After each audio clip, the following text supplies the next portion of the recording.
প্রথম প্রশ্ন, অন্নপূর্ণা ভাণ্ডারের জন্য কি নতুন করে ফর্ম ফিল আপ করতে হবে?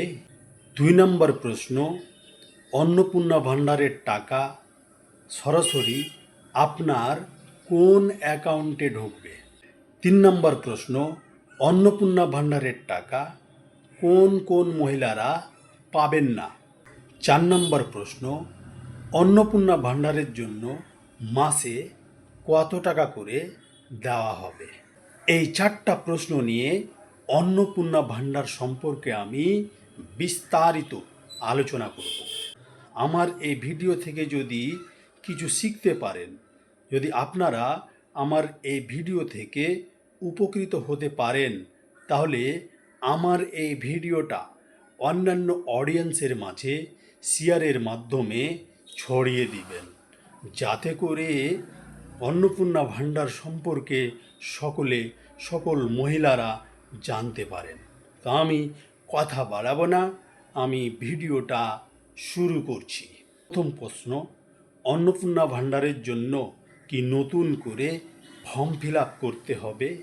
অনেক মহিলারা আমাকে প্রশ্ন করেছেন যে দাদা ভাই, অন্নপূর্ণা ভাণ্ডারের জন্য নতুন করে কি আবার ফর্ম ফিল আপ করতে হবে?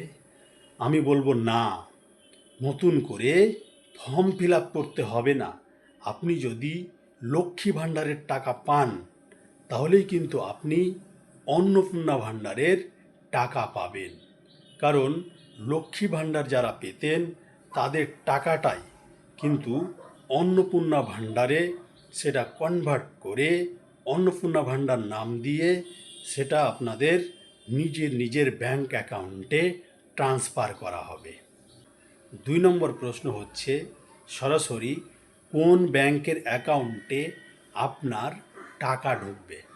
অনেক মহিলারা আমাকে প্রশ্ন করেছেন যে দাদা ভাই, কোন ব্যাংকে টাকা ঢুকবে? আমি বলবো, আপনার যদি 4টা, 5টা, 2টা, 3টা মানে একের অধিক ব্যাংক থাকে, তাহলে আপনি অবশ্যই চেক করে নেবেন যে আপনার ব্যাংকের সাথে ডিবিটি লিঙ্ক করা আছে কি না। যদি আপনার ব্যাংকের সাথে ডিবিটি লিঙ্ক করা না থাকে, তাহলে অবশ্যই ডিবিটি লিঙ্ক করে নেবেন। তার কারণ আমাদের মুখ্যমন্ত্রী শুভেন্দু অধিকারী তিনি স্পষ্ট জানিয়ে দিয়েছেন যে যে কোনো প্রকল্পের টাকা পেতে হলে সেটা ডিবিটি লিঙ্কের মাধ্যমেই দেওয়া হবে। ডিবিটি লিঙ্ক মানে হচ্ছে ডাইরেক্ট বেনিফিশিয়ারি ট্রান্সফার, মানে আপনার যে ব্যাংকের সাথে ডিবিটি লিঙ্ক থাকবে সেই ব্যাংকেই আপনি টাকা পাবেন।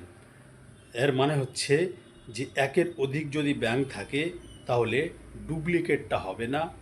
একজন ব্যক্তি একটাই ব্যাংক অ্যাকাউন্টে, মানে যেটা আধারের সাথে লিঙ্ক করা থাকবে, ডিবিটি লিঙ্ক করা থাকবে, সেই ব্যাংকেই কিন্তু একজন ব্যক্তি একটা ব্যাংকেই টাকা পাবেন।